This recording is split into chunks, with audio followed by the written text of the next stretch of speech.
munini wa rais Rigathi Gachagua narutite mwerekera kirikanju ya magavana na ndongi shingi cha thirikari ankienda marandu monde ma Akandarathi ma mwaka wa 2020 kuthi mwaka wa 2023 kuribwa. Gachagua arite indi iria raina musemanio wa kubanga bajeti na ndwangishi ya gitumi cia thirikari, musemanio uria ruthikirite mushikwawe THIRIKARI. Anjo ya ndwangishi ya kubangania budget IBEC ni shemaniti muthenya wa umuthi kwariria mauntu magitumi ma thirikari magutigira kwina uthina mbere. Kiri mushemani uyu ni mekirite weruni ati rwangi rwa kigina kana treasury ni rurekeretie bilioni 160 kiri thirikari cia matura cia maendeleo.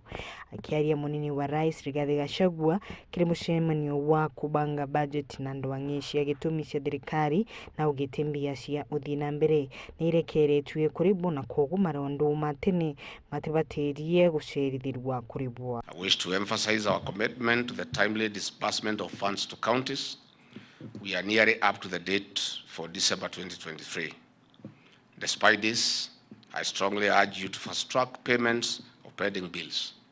Indeed, we should not be having pending bills for the last financial year. Prompt payments for goods and services releases funds to our business people and spurs economic growth, especially the hustler nation, for a better and vibrant economy. Nkuruki na kathite thirikari cia MAKAUNTI ni kugwatira mirandi mwanya ya thirikari Kenya Kwanza ta waki wa nyomba itina goro na gukiriria urimi. I wish to appreciate your continued support in jointly implementing the affordable housing program and the universal health care programs. I urge you to prioritize prevention health care to enhance quality. Once more, let us support the subsidized fertilizer program to enhance food production as one of the ways of reducing the cost of living. We are committed to strengthening key value chains including tea, coffee, dairy, livestock, potato, and sugar that have potential in the revival of our economy. Na shoketi nkatho ni kuongereka kwambia ile cicanaguo cia ugoti na kuga ni ikinyaririega. We have noted that with the adoption of the TADAT system, revenue collection is rising.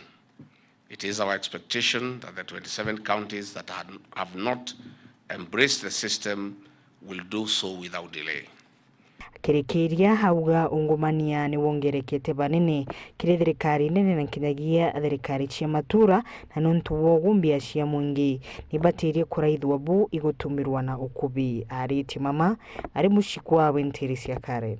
As we collaborate in addressing productivity in the entire economy, we must tackle the threats of a rising wage bill. Corruption is a threat to both levels of government.